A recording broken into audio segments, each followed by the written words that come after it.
వెళ్తున్నారు. మా ఇంట్లో చాలా వెలుకలు ఉన్నాయి. అవి మా ఇంట్లో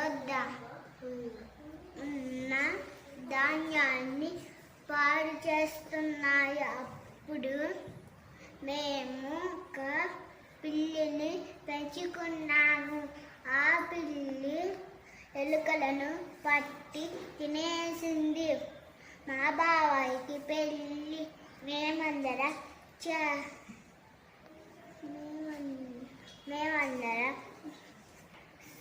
ఊరేగింపుకి వెళ్తాము. ఊరేగింపు ఢిల్లీలో జరుగుతుంది. పెళ్ళిలో మేమందరం చాలా సందడి చేస్తాము.